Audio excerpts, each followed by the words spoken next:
एक बार की बात है, माघ के महीने का स्नान करके सभी ऋषि मुनि अपने अपने आश्रमों को वापस जा रहे थे।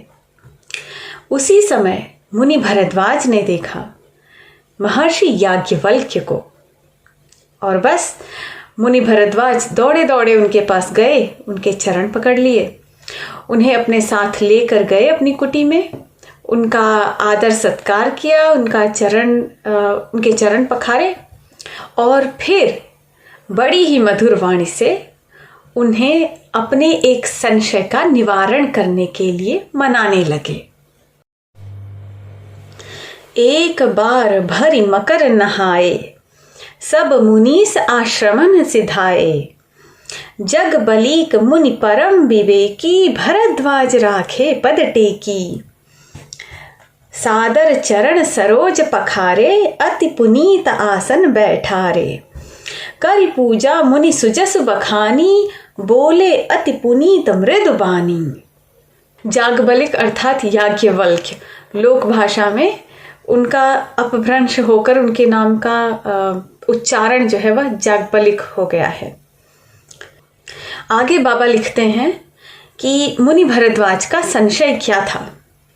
संशय है, नाथ एक संशय बड़ मोरे, करगत वेद तत्व सब तोरे, कहत सो मोहि लागत भय लाजा, जौन कहूँ बड़ होई अकाजा। तो मुनि भरद्वाज कहते हैं कि हे नाथ, याज्ञवल्क्य जी को, कि हे नाथ, मेरे मन में एक बहुत ही बड़ा संदेह है। वेदों का तत्व ज्ञाता होते हुए आपके समक्ष यह संदेह प्रकट करने में मुझे लज्जा आती है कि आप यह सोचेंगे कि यह कितना बड़ा अज्ञानी है जिसे इतना भी नहीं पता है। और दूसरी ओर मुझे भय भी लग रहा है कि कहीं आप यह ना सोच बैठें कि मुनि भरद्वाज आपकी परीक्षा लेने के लिए यह प्रश्न कर रहे हैं। परंतु यदि यह प्रश्न मैंने नहीं पूछा तो मेरा बड़ा अकाज हो जाएगा, मेरी बड़ी हानि हो जाएगी। इसीलिए मैं यह प्रश्न पूछता हूं। संत कहीं अस नीति प्रभु श्रुति पुराण मुनि गाव, होई न बिमल विवेक और गुर सन किए दुराव। हे प्रभु, संत लोग ऐसी नीति कहते हैं और वेद एवं पुराण तथा मुनिजन भी यही कहते हैं कि गुरु के साथ छिपाव करने से हृदय में निर्मल ज्ञान का प्रकाश नहीं होता है। अस विचार प्रगटऊ निज मोहू, हरहु नाथ करि जन पर छोहू, राम नाम कर अमित प्रभावा, संत पुराण उपनिषद गावा। यही सोचकर मैं अपना अज्ञान प्रकट करता हूँ। हे नाथ, सेवक पर कृपा करके इस अज्ञान का नाश कीजिए। संतों, पुराणों और उपनिषदों ने भी राम नाम के असीम प्रभाव का गान किया है। संतत जपत शंभु अविनाशी, शिव भगवान ज्ञान गुण राशि, आकर चारि जीव जग अहहीं, काशी मरत परम पद लहहीं। अर्थात कल्याण स्वरूप ज्ञान एवं गुणों की राशि भगवान, अविनाशी भगवान शंभु भी तो राम नाम का जाप करते रहते हैं। तभी तो सभी प्रकार के जीव जंतु शिव जी के काशी में मृत्यु प्राप्त करने से मोक्ष को प्राप्त कर लेते हैं।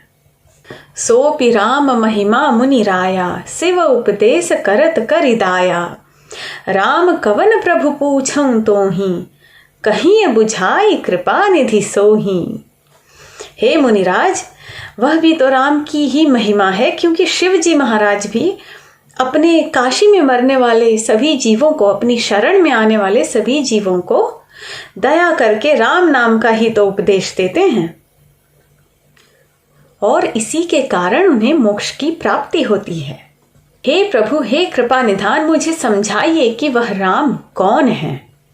एक राम अवधेश कुमारा, तिन्हकर चरित विदित संसारा, नारी बिरह दुख लहेउ अपारा, भयउ रोष रण रावण मारा। एक राम तो वे हैं जो अवध नरेश दशरथ जी के पुत्र हैं। उनका चरित्र संसार में विदित है, सभी जानते हैं। वे राम जिन्होंने माता सीता के विरह में अपार दुख उठाया, परंतु क्रोधित होने पर महापराक्रमी महाज्ञानी परंतु अहंकारी रावण का वध कर डाला युद्ध में। प्रभु सोई राम की अपर को जाहि जपति त्रिपुरारी, सत्य धाम सर्वज्ञ तुम कहहु विवेक विचारी। हे प्रभु, हे ऋषिवर, त्रिपुरारी शंभु जिन्हें जपते हैं, क्या वे राम यही राम है, वही दशरथ नंदन, या ये दशरथ नंदन कोई अपर राम है? अपर अर्थात अपर जगत के, अर्थात मृत्युलोक या भौतिक जगत के।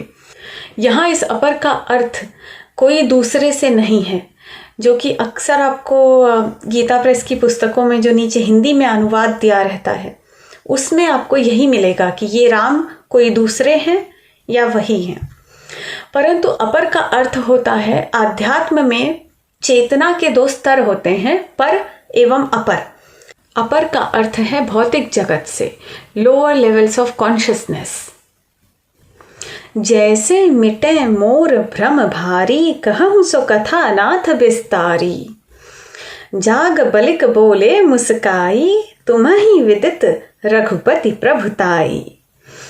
मुनि भरद्वाज का यह आग्रह सुनकर महर्षि याज्ञवल्क्य मुस्कुराते हुए कहते हैं कि हे मुनि, आपको राम कथा तो विदित है, लेकिन आप मेरे मुख से वह राम कथा, वह पावन रामचरित्र पुनः सुनना चाहते हैं।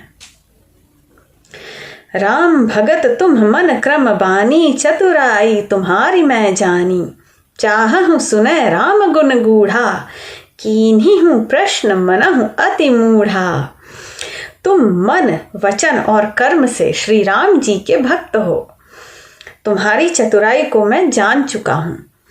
तुम श्री राम जी के रहस्यमय गुणों को मुझसे सुनना चाहते हो और इसीलिए तुमने ऐसा प्रश्न किया है। तुम मूर्ख तो कदापि नहीं हो। तात सुनहु सादर मन लाई, कहूँ राम कै कथा सुहाई। महामोह महिषेषु विशाला, राम कथा कालिका कराला। हे तात, अब तुम आदर पूर्वक मन लगाकर श्री राम जी की सुंदर कथा को सुनो।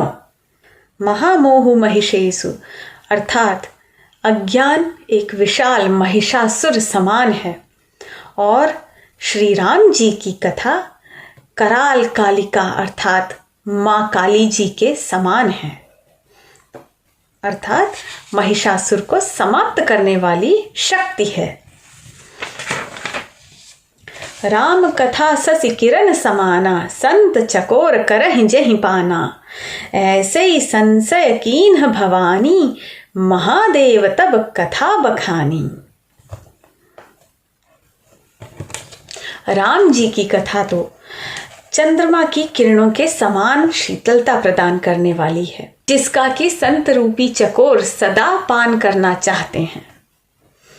ऐसा ही कुछ संदेह पार्वती जी ने भी महादेव से किया था और जिसके फलस्वरूप महादेव जी ने श्री राम कथा का वर्णन किया था। कहूँ सो मति अनुहारी, अब उमा शंभु संवाद। भयो समय जहि हेतु, जहि सुनु मुनि मिटहि विषाद। अब मैं अपनी बुद्धि के अनुसार वही उमा और शिव जी का संवाद कहने जा रहा हूँ। वह जिस समय और जिस हेतु से हुआ, हे मुनि उसे सुनो और तुम्हारा विषाद इसे सुनने से ही मिट जाएगा।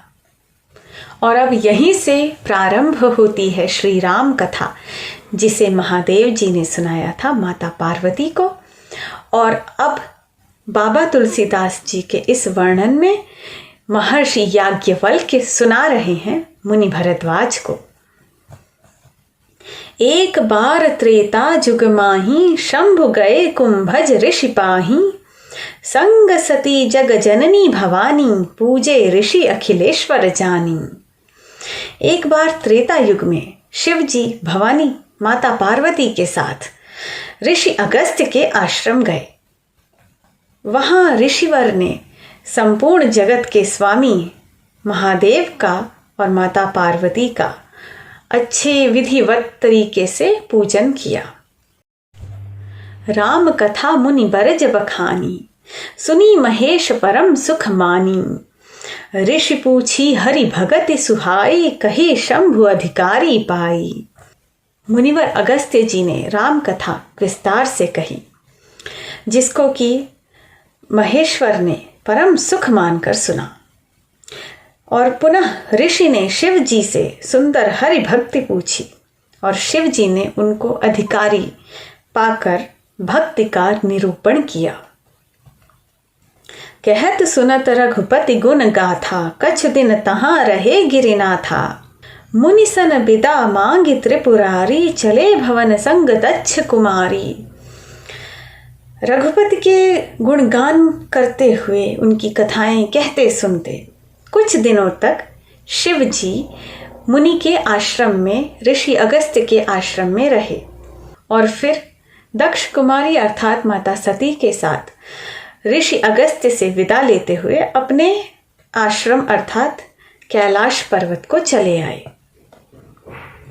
तेहि अवसर भंजन मही भारा, हरि रघुवंश लीन अवतारा। पिता वचन तजिराज उदासी, दंडक बन विचरत अविनाशी। उन्हीं दिनों पृथ्वी का भार उतारने हेतु श्री हरि विष्णु ने रघुवंश में अवतार लिया। वे अविनाशी भगवान उस समय पिता के वचन का पालन करते हुए राज्य का त्याग करके दंडक वन में विचरण कर रहे थे। हृदय विचारत जात हर, केहि विधि दर्शन होहु। गुप्त रूप अवतर्यों प्रभु, गए जान सबको। अब प्रभु श्री राम तो गुप्त रूप में आए थे, तो यदि शिव जी दर्शन के लिए पहुंच जाते तो सबको पता चल जाता कि यह तो श्री हरि विष्णु हैं और भेद खुल जाता। यही सब विचार अपने हृदय में करते हुए शिव जी यह सोचने लगे कि किस प्रकार श्री राम के दर्शन प्राप्त हों। शंकर उर अति क्षोभ, सती न जानहि मरम सोई। तुलसी दर्शन लोभ, मन डरु लोचन लालची। श्री शंकर जी के हृदय में इस बात को लेकर बड़ी खलबली मची, बड़ा क्षोभ उत्पन्न हुआ, परंतु इसका भेद माता सती जान नहीं पाई। तुलसीदास जी कहते हैं कि शिव जी के मन में भेद खुलने का जो डर था, लेकिन दूसरी ओर उनके मन में दर्शन की अभिलाषा भी तो थी। इसी कारण वह समझ नहीं पा रहे थे कि क्या किया जाए, कौन सा उपाय किया जाए जिससे भेद का भेद बना भी रहे और दर्शन भी हो जाए। रावण मरण मनुज कर जांचा, प्रभु विधि बचन कीन्ह चह साचा। जो नहीं जाऊं रहई पछतावा, करत विचार न बनत बनावा। रावण ने ब्रह्मा जी से अपनी मृत्यु का वरदान मांगा था मनुष्य के हाथों। ब्रह्मा जी के इन वचनों को प्रभु सत्य करना चाहते थे, परंतु यदि शिव जी नहीं जा पाए तो उनके मन में बड़ा पछतावा रह जाएगा कि श्री राम के दर्शन नहीं हो पाए। एहि विधि गए सोच बस ईसा, तेहि समय जाय दस सीसा। लीन नीच मारीच ही संगा, भयउ तुरत सोई कपट कुरंगा। इस प्रकार महादेव जी चिंता के वश हो गए। उसी समय नीच रावण ने जाकर मारीच को अपने साथ लिया और वह मारीच तुरंत कपट मृग बन गया। कर छलु मूढ़ हरि बह देही, प्रभु प्रभाव तस विदित न तेहि। मृग बधि बंधु सहित हरि आए, आश्रम देख नयन जल छाए। मूर्ख रावण ने छल करके सीता माता का हरण कर लिया। उसे श्री रामचंद्र जी के वास्तविक प्रभाव का कुछ पता ही नहीं था। मृग अर्थात मारीच को मारकर बंधु सहित, लक्ष्मण सहित श्री राम अपनी कुटिया में वापस आए और कुटिया को खाली देखकर माता सीता को न पाकर उनके नयनों में जल छा गए। बिरह बिकल नर इव रघुराई, खोजत बिपिन फिरत दो भाई। कबहु जोग वियोग न जाके, देखा प्रकट बिरह दुख ताके। श्री रघुनाथ जी तीनों लोकों के स्वामी मनुष्य रूप लेकर मनुष्यों की भांति विरह में व्याकुल हैं और दोनों भाई वन में माता सीता को खोजते फिर रहे हैं। जिन्हें कभी कोई संयोग वियोग का पता भी नहीं, उनमें आज प्रत्यक्ष विरह का दुख देखा गया है। अति विचित्र रघुपति चरित जानहि परम सुजानु, जे मति मंद विमोह बस हृदय धरहि कछुआन। श्री रघुनाथ जी का चरित्र बड़ा ही विचित्र है। उसे केवल पहुंचे हुए ज्ञानी जन ही समझ सकते हैं।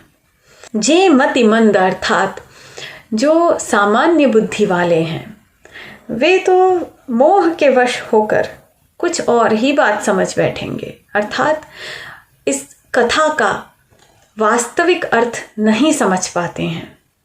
शंभु समय तहि राम ही देखा, उपजा ही अति हर्ष विशेखा। भरी लोचन छवि सिंधु निहारी, कुसमय जानन कीन्ह चिन्हारी। शिव जी ने उसी अवसर पर श्री राम जी को देखा और उनके हृदय में भारी हर्ष उत्पन्न हुआ, परंतु अवसर ठीक न जानकर उन्होंने अपना परिचय राम जी को नहीं दिया। जय सच्चिदानंद जग पावन, अस कही चले मनोजन सावन। चले जात शिव सती समेता, पुनि पुनि पुलकत कृपा निकेता। जगत को पवित्र करने वाले सच्चिदानंद की जय हो। इस प्रकार कहकर कामदेव का नाश करने वाले शिव जी चल पड़े। कृपा निधान शिव जी बार बार आनंद से पुलकित होते हुए माता सती के साथ चले जा रहे हैं। सती सो दशा शंभु कै देखी, उर उपजा संदेह विशेखी। शंकर जगत बंद्य जगदीसा, सुर नर मुनि सब नावत सीसा। माता सती शिव जी की वह दशा देखकर उन्हें उनके मन में संशय उत्पन्न होता है। जिस शिव जी की सारा जगत जिनकी वंदना करता है, देवता नर मुनि सभी जिनको शीश नवाते हैं, वे किसको सच्चिदानंद कहकर प्रणाम करते हुए प्रफुल्लित हुए चले जा रहे हैं, ऐसा संशय माता के मन में उत्पन्न होता है। तिन्ह नृप सुतहि कीन्ह परनामा, कहीं सच्चिदानंद परधामा। भय मगन छवि तासु विलोकी, अजहु प्रीत उर रहत न रोकी। उन्होंने शिव जी जो सभी के स्वामी हैं, उन्होंने एक राजपुत्र को सच्चिदानंद परम धाम कहकर प्रणाम किया और उसकी शोभा देखकर वे इतने प्रेम मगन हो गए कि अब तक उनके हृदय में प्रीति रुकने का नाम नहीं ले रही। ब्रह्म जो व्यापक विरज अज अकल अनीह अभेद, सो के देह धरि होई नर जाहि न जानत वेद। जो ब्रह्म सर्वव्यापक माया रहित अजन्मा एवं अगोचर है, इच्छा रहित एवं भेद रहित है और जिसे वेद भी समझ नहीं पाते हैं, अर्थात वह वेदों के भी परे है, क्या वह देह धारण करके सामान्य मनुष्य हो सकता है?